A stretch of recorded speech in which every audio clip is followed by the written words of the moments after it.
Bienvenue dans Les Irritables, le podcast qui parle enfin de votre ventre, sans détour, sans tabou et avec simplicité. Ici, on parle sans filtre de ventre gonflé, de douleurs souvent incomprises, de transit capricieux, bref de tous ces signes que votre corps vous envoie et qu'on vous a peut-être appris à ignorer. Je m'appelle Sabrina Massy, je suis nutrithérapeute et naturopathe fonctionnelle spécialisée dans l'accompagnement du syndrome de l'intestin irritable. J'ai créé ce podcast pour vous aider à mieux comprendre ce qui se passe dans votre ventre, vous apporter des clés concrètes et surtout vous faire sentir moins seul. À chaque épisode, je vous guide à travers les causes, les solutions, les erreurs à éviter et parfois même des témoignages. Parce que parler de ce qu'on vit, c'est déjà avancer. Bonne écoute! Bonjour tout le monde pour ce deuxième épisode de la série consacrée au microbiote intestinal. Aujourd'hui, on va parler d'un mot que vous avez peut-être déjà entendu, un mot un peu médical, parfois un peu fourre-tout aussi, la dysbiose.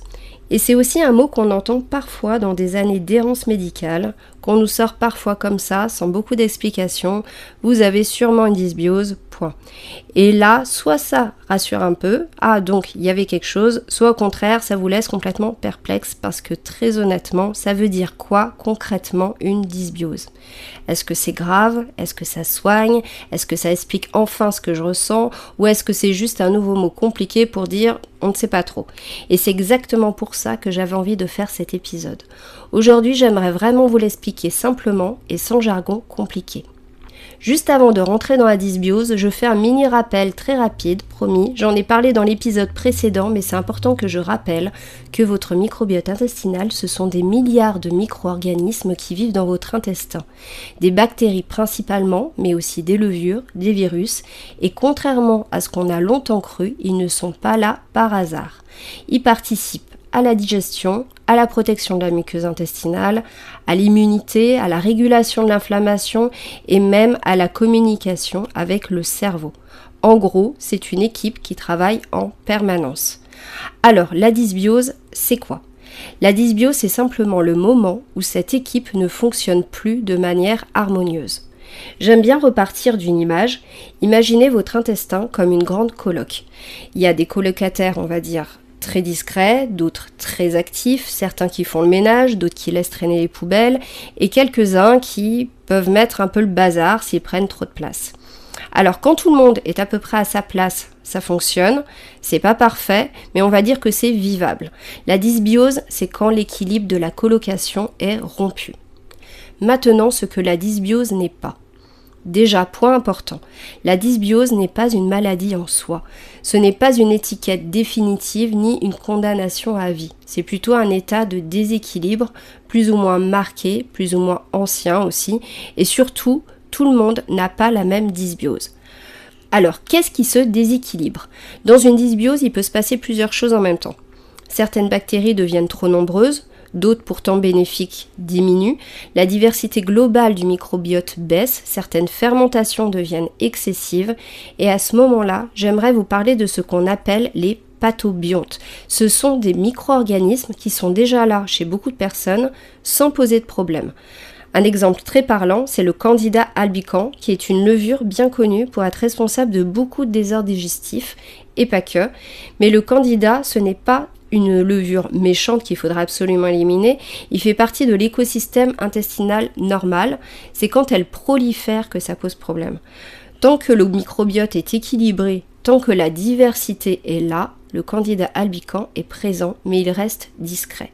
Le problème apparaît quand l'équilibre se rompt, c'est quand certaines bactéries protectrices diminuent, quand le terrain devient plus inflammatoire, quand le stress est chronique ou après certains traitements, le candida peut prendre plus de place que prévu. Et tout ça, ça se voit pas sur une prise de sang classique. C'est aussi pour ça que beaucoup de personnes entendent « tout est normal », alors que dans leur corps, ça ne l'est clairement pas. Alors les symptômes qui peuvent nous faire penser à une dysbiose, les symptômes sont nombreux, je vous en cite quelques-uns des plus courants. Des ballonnements, parfois dès le matin, des gaz, parfois douloureux ou gênants socialement, des douleurs abdominales diffuses, une alternance diarrhée-constipation, une digestion lente, lourde, parfois des reflux, des nausées et parfois de l'extra-digestif comme des problèmes de peau, du brouillard mental, le fameux brain fog. Et souvent, il y a cette phrase qui va avec tout ça, j'ai l'impression que mon ventre réagit à tout. Alors pourquoi le microbiote se déséquilibre ? Il n'y a jamais qu'une seule cause. Déjà, évidemment, l'alimentation, une alimentation pauvre en fibres, riche en produits ultra transformés, en sucre rapide. Il y a les médicaments aussi, les antibiotiques bien sûr. D'ailleurs, toujours faire une cure de probiotiques quand on prend des antibiotiques. Pas n'importe lesquels, on recommandera alors certaines souches comme le Saccharomyces boulardii qui est la souche de référence. C'est souvent la première que l'on conseille. Et vous avez aussi le Lactobacillus rhamnosus GG qui est elle aussi très étudiée et qui soutient la barrière intestinale. Mais il n'y a pas que les antibiotiques, il y a aussi les anti-inflammatoires, les IPP pour l'estomac qui sont généralement prescrits pour les reflux gastriques, certains laxatifs aussi pris au long cours. Bien sûr, le stress, et celui-là on le sous-estime énormément, un stress chronique, répété, c'est un peu comme si vous demandiez à votre intestin de fonctionner normalement tout en lui tirant le tapis sous les pieds. Pourquoi ? Parce que quand on est stressé, le corps active ce qu'on appelle le système nerveux sympathique. C'est le mode urgence, le mode survie. Ce qui veut dire que le cerveau met le corps en mode survie car lors d'un danger, votre cerveau, il fait pas la différence entre un lion qui vous poursuit et votre patron qui vous embête. Tout est mis en place pour soit combattre, soit fuir, pas pour digérer, clairement c'est pas le moment. Donc priorité au cœur, aux muscles, au cerveau. La digestion, on verra plus tard. Résultat, la digestion ralentit, les sécrétions digestives diminuent, les mouvements de l'intestin deviennent moins coordonnés. Et en parallèle, le stress fait augmenter le cortisol, l'hormone du stress. À petite dose, c'est pas un problème, mais c'est quand il est élevé en permanence qui peut fragiliser la barrière intestinale, modifier l'équilibre du microbiote, favoriser l'inflammation digestive. Et puis, il y a un autre point important, l'intestin est directement relié au cerveau par le nerf vague. Donc quand le stress est constant, cette communication se dérègle. L'intestin devient plus sensible, plus réactif, parfois douloureux, sans qu'il y ait forcément de lésions visibles. Autrement dit, ce n'est pas dans la tête, c'est une vraie réponse physiologique du corps face à un stress qui dure trop longtemps. Les infections digestives peuvent aussi perturber ce microbiote. Une gastro, une intoxication alimentaire. Très souvent, quand on interroge sur ce qui s'est passé les dernières années, on découvre un voyage à l'étranger, une tourista. Même si c'est ancien, le ventre ne revient jamais vraiment comme avant. D'où l'importance de se remémorer du moment où les symptômes ont démarré. Très souvent, quand je demande depuis quand ça a commencé, on me répond, je sais pas trop. Puis en creusant un peu, on découvre qu'avant ça, il y a eu soit une gastro, soit une intoxication alimentaire, ou même un gros choc émotionnel. Donc retenez que l'intestin a aussi une mémoire. Et quand la dysbiose est bien installée, plus elle dure et plus le risque d'inflammation est présent. Souvenez-vous, quand le microbiote est équilibré, il joue un rôle de bouclier protecteur. Il nourrit la muqueuse intestinale, régule le système immunitaire et empêche les microbes indésirables de prendre trop de place. Mais en situation de dysbiose, plusieurs mécanismes s'enclenchent. Tout d'abord, la perte de bactéries protectrices. Certaines bactéries bénéfiques diminuent, notamment celles qui produisent les acides gras à chaîne courte, comme le butyrate, et je pense tout particulièrement à Faecalibacterium prausnitzii. Or, ces acides gras à chaîne courte, comme ce butyrate, ils permettent de nourrir les cellules de la muqueuse intestinale, maintenir les jonctions serrées efficaces et calmer l'inflammation locale. Quand il manque, la muqueuse devient moins bien nourrie et plus vulnérable. Ensuite, ça génère une prolifération de bactéries ou levures pro-inflammatoires. Dans le même temps, des pathobiontes peuvent devenir trop nombreux, bactéries opportunistes, levures, comme je vous disais avec le Candida albicans.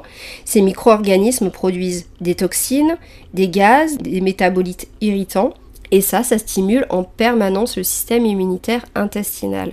Et on sait aujourd'hui que l'intestin contient une grande partie de notre système immunitaire, environ 70%.